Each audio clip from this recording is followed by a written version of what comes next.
All right. Well, welcome everyone to our webinar, Maximizing Human Intelligence in the Era of AI. My name is Kevin Doherty, for those of you who don't already know me.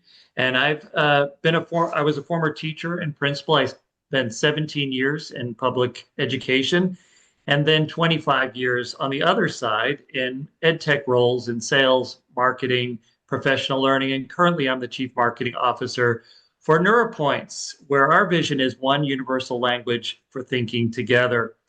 NeuroPoints was officially established at the start of 2025, so at the start of this calendar year, but it's already been used in countries throughout the world, in the UK, Egypt, Thailand, and Nigeria. I appreciate the opportunity to be your host for today's webinar, and I'm just going to share a couple of housekeeping items before we begin. So first and foremost, if you would place your microphone on mute. And then during this first part of the webinar, while I'm introducing our featured guest, Dr. David Harley, I'm going to ask that you type your position and your number one desired outcome in the chat. Throughout the webinar, if you want to ask other questions or have comments that you want to share, please include those in chat as well. And we'll be allowing some time at the end of the webinar to respond to the questions and any comments that you might have shared during the course of this webinar. Well, first of all, I want to say thank you.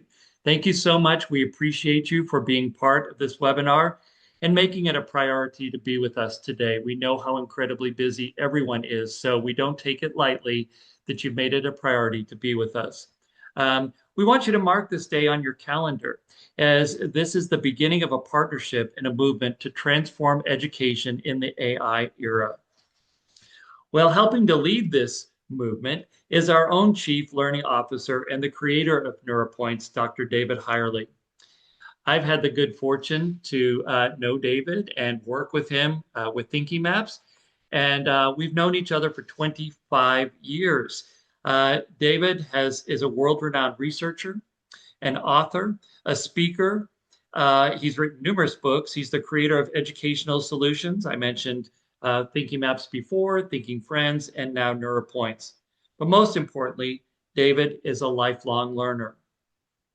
Recently, David was published in Educate AI. So, in the latest edition of Educate AI, this is a new publication. This was only its sixth edition since it started, but it's the first journal of its kind, the first journal that combined education and AI. I'm sure there will be more to come, but this is the first.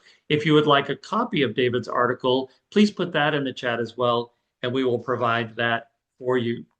So, in David's article, he wrote about the history of technology and the relationship that exists between human intelligence and artificial intelligence. So, Dr. Hirely, David, would you review this technology timeline that led us to where we are now? Well, great. Thank you, Kevin. And thanks for the nice introduction and welcome all. It's a really nice opportunity here to explore with you some of these ideas that have been well percolating for a couple of thousand years, actually. To me, it's very interesting. I was reading a book by Yuval Harari called Networks and Nexus. Nexus is the title. And I drew from this many different things, but just the evolution of technology from the printing press through film and radio up to where we are right now. And we've got to recognize, we all do, here we are in 2025, much with the same model of teaching and learning that we used long ago. But here we have AI where on basically a smartphone, every student has access to a lot of content. So it's really that shift, and it's a significant transformational shift, beyond sort of the early computer age. Oh, we have computers, whole different game. So it's challenging and exciting to think about this integration of how do we really facilitate student thinking and learning in the world of AI, which actually was, of course, developed by human beings, driven by human intelligence. So these are the kind of things that we're really looking to the work that students do in classrooms every day. And when they leave the classroom at the end of the day, How do we really facilitate their critical thinking skills? Mm. How do we really gain students in their understanding of how to use AI as a tool, but driven by their own minds and human intelligence? And really, there's a lot of work now. People are concerned about the basic sort of cheating with AI. And really, we're looking at providing a language or a code that enables students to take control of information from whatever media source it is. And that's what we're really looking at is this connection between human intelligence and artificial intelligence and how to provide students with those networking tools, that capacity to see patterns and to really step back through their frame of reference and look at information as it's coming to them. So this is the fundamental premise is improving HI so that students are really engaging in artificial intelligence in a meaningful way. And David, I mentioned at the beginning that you're a researcher, and one of the areas of research that you engaged in several years ago was the work of Ray Kurzweil. So would you speak to that as well?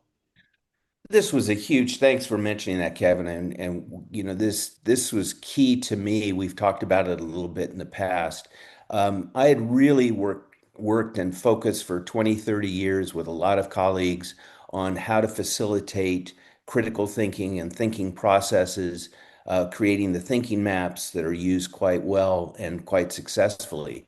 And then I began to really reflect on what are the fundamental cognitive processes and how are they orchestrated by the human mind. And Kurzweil's work was really key because he was focused on five fundamental processes that are actually physiologically happening in the human brain. And many of us educators think about the cognitive processes, the thinking skills, sort of the Piagetian foundation of that. But Kurzweil's basically saying, hey, these processes are happening in the human brain at every nanosecond. Mm. We think of them as more surfacing in the content areas. And here they are. This is with NeuroPoints. So when I was developing this model, Kurzweil's influence was tremendous in saying these aren't just, in a sense, cognitive process, they emerge from the brain. So let me just go through them really quickly. And there are five of them. They're interdependent and they're orchestrated by students.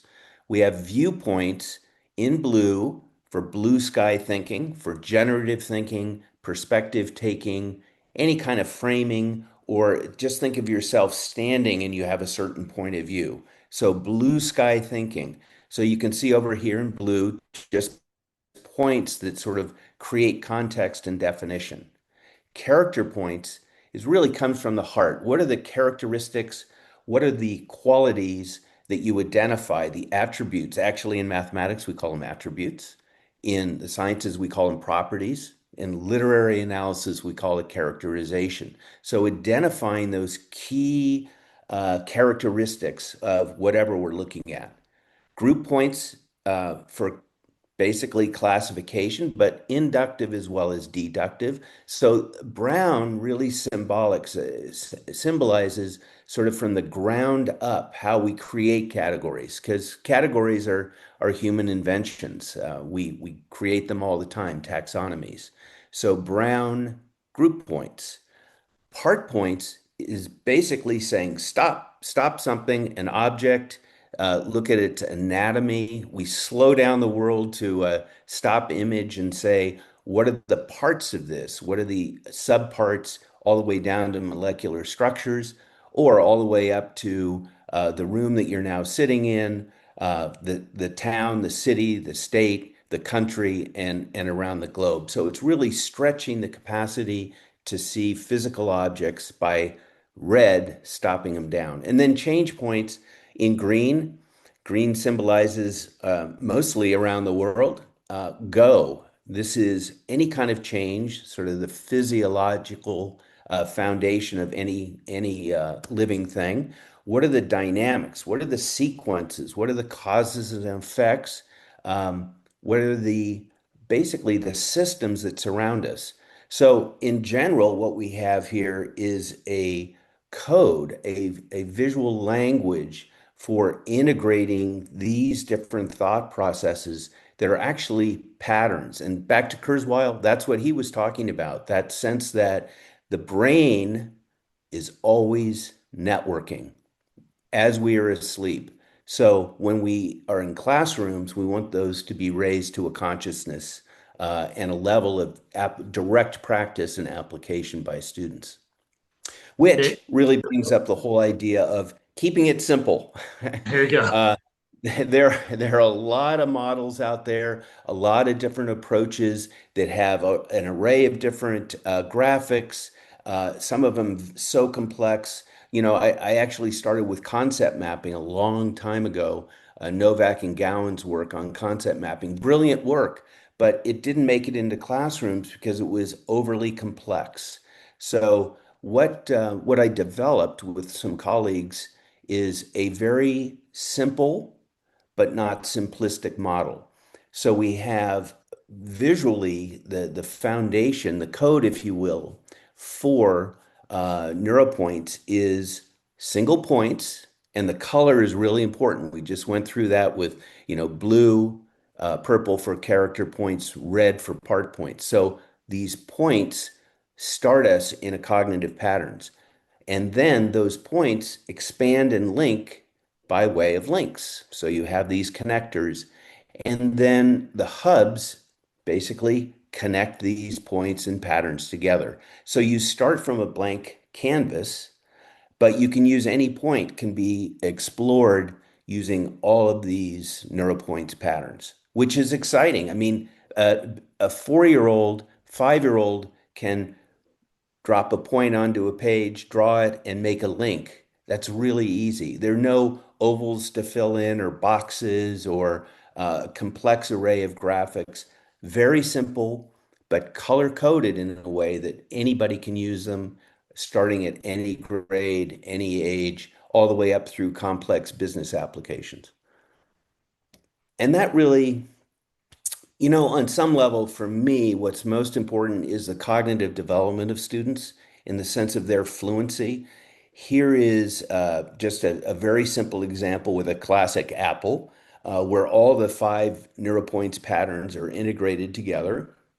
And they actually do produce a code. They produce a product of the mind, and it unveils the thinking of all of your students in the classroom, across the school, across district. So here we go. What are the characteristics of an apple? What are the parts of it? What are the sequences, its life cycle, if you will, and feedbacks? What are the different types of apples? And then making those connections, those blue viewpoints to say, how are these all linked together? Now, again, you start from a blank canvas so that students are able to do this on their own in cooperative groups, think, pair, share, whole classroom, guidance by the teacher, and facilitation. So it needs to be easy to learn. It needs to be simple so you can create it quickly, but it also needs to offer some context for the kinds of patterns that we use as human beings. And the implications for this, any student, anytime can use any kind of text or media that's coming at them and say, I can see the patterns here. I'm in charge of my own thinking. I can deal with even the onslaught of information and cognitive overload that AI is now providing. So that's one of my really breakthroughs from reading Kurzweil is that connection between human intelligence and AI. Um, what's intriguing is that Kurzweil was basically saying a lot of the AI systems right now, they're doing this mathematical structuring and sort of a linear logical structuring of information. And he's basically saying we're losing the human dimension of these cognitive patterns that are happening in the brain. And what we need to do is shift our AI models to that point. So the idea of neurocode being developed is that students are using this language, this visual language, very colorful and simple in a way to create complex code or products of mind, call it a map of their thinking. And this means that communication is improved in the classroom. When teachers are trying to convey a very complex concept, they can use NeuroPoints quite easily with students and in cooperative groups. And it really provides a way for educators to assess and value and evaluate student thinking, and then mediate that thinking as students are learning. And students become self-mediating as well. They have a way of looking down at their own thinking. It's a mirror of how they're thinking about things, and they can really delve deeply into their understandings and their background that frames their experience, and even their biases or the biases that are set in whatever information they're looking at. So to me, that's really key is really leveraging human intelligence so that when students are accessing AI, they actually have patterns that form or ideas and questions that then their prompts to AI are more sophisticated, more thoughtful, and really focused on what they're trying to learn and how it all connects together visually. And David, you've always been a believer in a whole school model. So the other piece of this code is that it's a common and consistent code across content, across grade level, and so forth. So do you mind just speaking to that a little bit before we move on? Yeah, I've always believed in that. It was strange when I was working in New York City, doing a lot of consulting. New York City back then and still now has, in some school districts in New York City, 170 languages and dialects. So you have a diversity of language and culture. How do Mm. you actually unite classrooms? Well, unite them around common thinking processes that go across cultures and languages. So the other side of that, though, is an understanding that cognitive development is happening for all of us, and we can mediate and facilitate that kind of thinking. Yvette Jackson's work, Dr. Yvette Jackson, brilliant in the sense of looking at the child and the student as they develop over time and really offering ways to mediate their thinking. And so cognitive development happens. What are we doing across a whole school so that that cognitive development is explicit and directly, it isn't just sort of a every once in a while you get a teacher that really focuses on the thinking abilities of students. It's continuous. And that brings up where we are, I think, in education. Uh, scores, we talk about scores being flat, and they have been. If you just look at the kind of test items that are used to, in a sense, score content learning, they're actually thinking processes that are being scored. So students are scoring below level because they can't sequence events. So change points within the NeuroPoints model. They can't describe character points. They can't necessarily look for causes and effects beyond maybe very simple cause effect.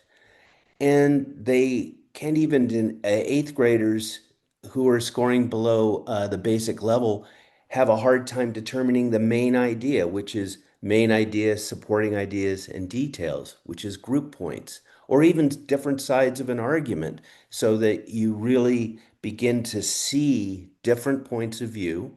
You get to see your own point of view, and then with greater empathy, be open to different points of view. But that has implications for these tests because if students aren't conscious that they can sequence, that they can identify this structure of main idea, supporting ideas, or they can't look at the effects that change over time or the characteristics, then they're just swimming in content without a clear way forward for looking at those patterns. And we know this comes out of the research on text structures. Been around for 30 years, a long time ago. Text structures are the key. And that really leads into the whole area that I've been really focused on for the last 15 years or so. is assessment. And we know that content is going to be assessed. The standards, if you go to any country around the world, and I've taken NeuroPoints into the UK or Nigeria or Thailand, Egypt, and there are standards everywhere. Pakistan. How is it that we unpack those standards so that it makes sense to students? Well, one of the things is looking at up top is the content that's being developed, and below, what is the assessment of and reflection on the thinking that's going on? So that's really where we lead into how we facilitate across a whole school the thinking abilities of all students. So they can jump in there and, Ben Franklin is the one that developed bifocals, see the content. So a teacher can really assess the content going on, but also look at it and view the thinking that's underlying that content that's already pre-structuring it. So what we've really developed with NeuroPoints are these opportunities for professional development across whole schools. And we have a guide that's called NeuroPoints, basically integrating cognitive patterns for lifelong learning. That is the entry level where NeuroPoints is developed as a language and very clear examples of within every discipline of how the neuropoints work. We're also quite attentive, and this goes back to the whole school model and cognitive development, is looking at pre-K to fourth grade students.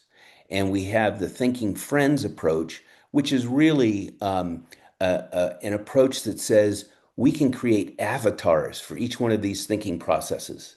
So change points, which is sequence or cause and effect, is represented by snaky sequencer, and causality by cause and effect. So the fun part of this for teachers and students is that the language is being developed, but it's really an avatar for their own thinking. If you know those movies like the Inside Out, I think there's Inside Out 2, where we're developing the metacognitive abilities in students, meaning that, oh, I need to sequence that. I can use Snaky Sequencer, and I have simple green point, arrow, and effects spreading out from it. So the idea is that, and let me just stop here for a second because I think this is also important.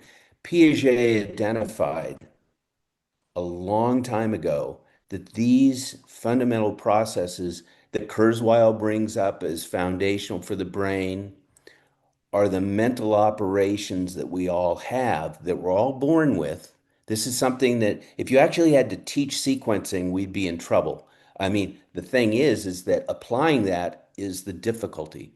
So Piaget said we have these mental processes. As we mature, as we grow, we begin to orchestrate those.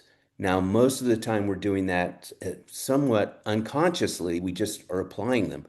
Thinking Friends surfaces the vocabulary and creates those avatars, and NeuroPoints is the vehicle for then taking those avatars and making them really connect to the content. So, whole school professional development, virtual and face to face. And as we move on, we're having developing the NeuroPoint software, which will become an integral part of the student experience and the teacher and whole school experience.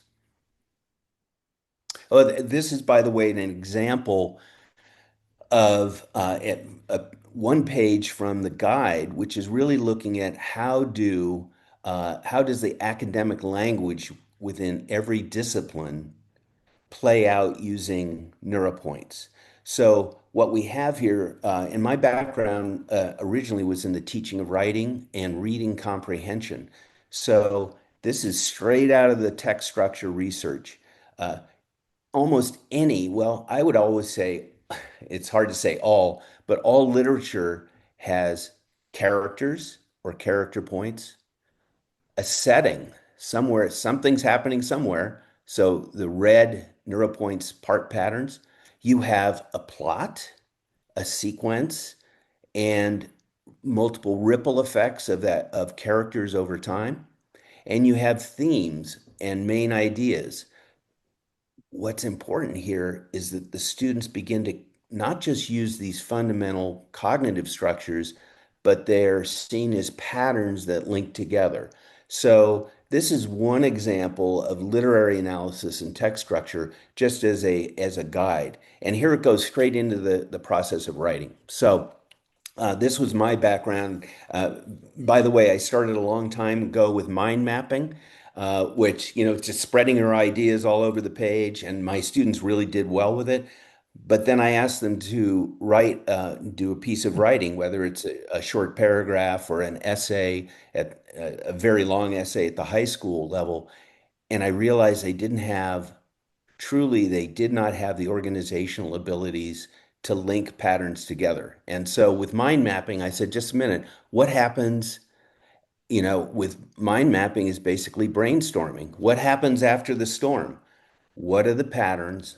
And here they are with writing. You have, like with character points, you have comparison essays and descriptive writing. With part points, you have any kind of focus on expository and technical writing. So, what are the parts? If you were asked to, a student was asked to write an essay about the parts of a computer or the parts of any kind of system, they have the part points to break that down into parts and subparts, or a narrative prompt with change points in green leading through to a main idea and main body and conclusion, all the way that we ask students to do. And what's the main idea, or if you're doing some sort of argumentative essay, what's your theory, your working theory, what's your argumentation underneath, and the details. Again, all of these, what we know about writing is every piece of writing requires a logical sequence of ideas. So no matter what other patterns are going on, the students are going to improve if you help them to have a foundation in sequencing and leading their arguments through cause and effect. So again, these are pages straight out of the guide we call them big picture, just the academic language that all teachers want to see, and they want to see it connected to the standards, and they want to see explicitly and practically, as I do, how it applies. I really, sometimes you can make things overly complex. This is just a reference page because every time you're working with NeuroPoints, you start with a blank canvas, and the students are doing it. What's the So point, Dave? what's the point? I love this. Well, if you explore the metaphor of points or the word point, you can it's endless. In turning points, tipping points, inflection points. Well, what's the point? I think when I read Hattie's work and his meta-analysis, which some people have questioned to a certain degree, there were some really clear, explicit outcomes that go across the disciplines and around the world. And he was talking about the visibility of teaching and learning.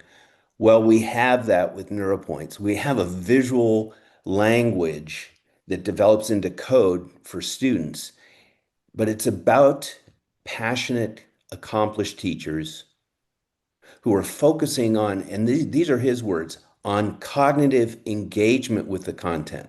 So it isn't just, okay, we're delivering the content. It could be, as teachers, we've often tried to inspire our students. We're passionate, but we may not be focusing on their cognitive engagement and developing within the students their ways of thinking, their reasoning, their problem solving, and the strategies. And that's really, I think, the missing link, if you will, between these different points is that what Hattie is saying is one, the Piagetian processes focused on cognitive development had some of the highest validity in the sense of impact and feedback. So, how is it? It's back to bifocal assessment. How do we provide students feedback on not just the content, but the underlying process? How do we do that? Well, we make thinking visible, as Hattie suggests, but truly visible in the sense of patterns so that everybody can engage at that level. And it creates such a dynamic classroom because the students are internally engaged and they're basically, their understanding is, I know how to think and I have the vehicles for doing it and I have the way to basically decode all the information that's coming at me, whether it's from a textbook, a virtual textbook, an ebook, or whether it's online or they're doing research. What happens is that students are doing their own research by way of using these patterns. They're not just downloading content, they're actually having to process it and visually represent it. So it's a great way to have that kind of the passionate teacher, the accomplished teachers who are focusing on the cognitive development, but they're developing in students, each student's their own unique abilities to think and the different ways that they pattern. So there's not one set way. It's a matter of using all the different patterns as each of us do and orchestrating them in the way that makes sense to us. But then it's visible to all. And this is a great quote. Jared McClure he's our CEO at NeuroPoints, and it's been great working with Jared and working with Kevin on really bringing this forward and surfacing exactly our focus. And Jared's background is in the development of AI and different companies that focus in the business world. And I like this. The danger of AI lies in its deceptive imitation of true thinking, overshadowing the irreplaceable power of human cognition and I like this, metacognition. With mastery of the five neuropoints patterns, those who integrate their human intelligence with AI will shape a prosperous future. And I think prosperity here is about how we think. It isn't necessarily, but it is connected to monetary success and being prosperous, but having a prosperous life. While those who don't risk being overshadowed by its momentum. So this idea that there's that feeling of AI is just we're being rushed by all this information, or we prompt AI and we get these, really delightful long paragraphs. But it's truly, and this came home in San Francisco recently. The CEO of Salesforce basically laid off 1,000 workers, and he said, these 1,000 workers are being replaced by AI, and the true workforce will be about the high value that anybody brings to work. And basically my translation of that, in educational terms is, do we have students that engage in critical thinking and, if you will, higher order thinking in order to deal with problems that come up? Are they problem solvers? Or if they're not, AI can do a lot of the technical work that a lot of folks in the workplace now perform. So it's how do you engage human intelligence so that within the workplace, you really do have a different kind of dynamic where our students come into the workplace, maybe it's even through CTE, where you have technical development of students and specialized work. Are they problem solvers? And so many, by the way, university professors say this as well as CEOs and companies. A lot of our students are not able to think themselves out of a bag. They're just not, they're not dynamic problem solvers. They're not aware of the kind of thinking that they internally have and be able to apply it very quickly and effectively in the workplace. So I really like this quote because we can all be, concerned about AI, and I think what the missing link here is, and really the point is that we need to provide students with a vehicle in their own development of human intelligence and thinking to be able to deal with this really very new world. And if we don't, we're leaving them behind. It's really that important. David, I was at a recent educator conference, and one of the participants in the conference actually works in the medical field, works in a hospital. And the story that she shared with me was that the nurses in this particular ICU unit follow checklists. So everything is very Yeah. procedural. And if anything falls outside of that procedure, they're paralyzed. They don't know what to do going forward.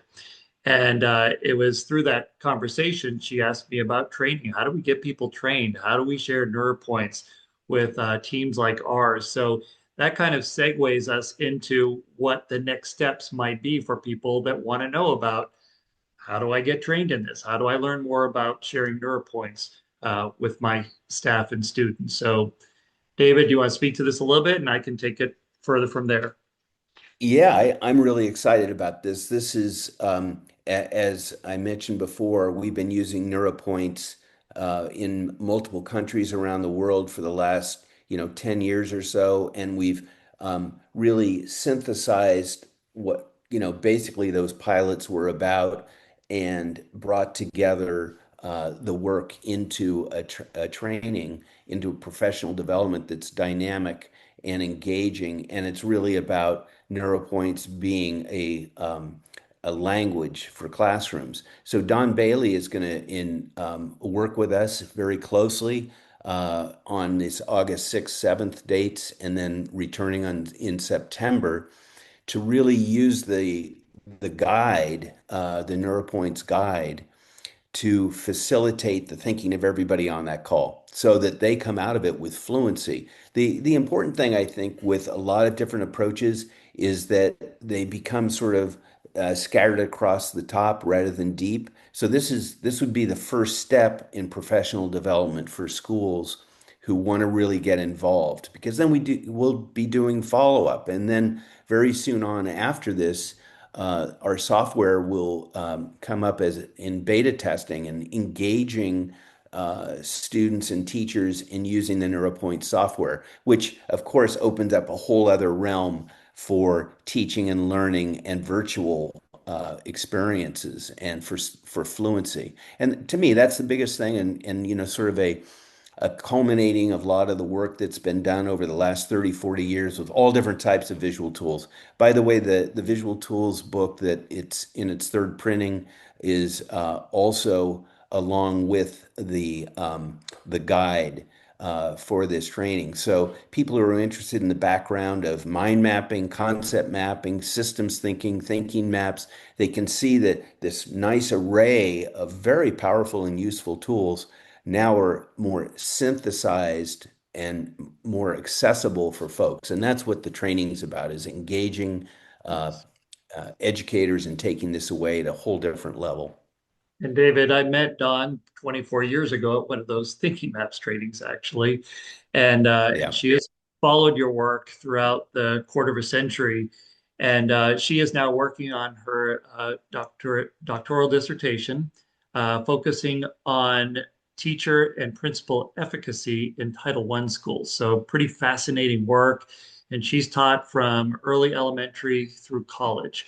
So she's going to bring a lot of depth to this training as well. And I'm really excited that she's going to be joining you and me for this training. You mentioned the beta testing. Anyone that registers for this training and is a part of it, their students may participate in the beta testing of the app. So that's one of the perks, if you will, for being part of this inaugural NeuroPoints training.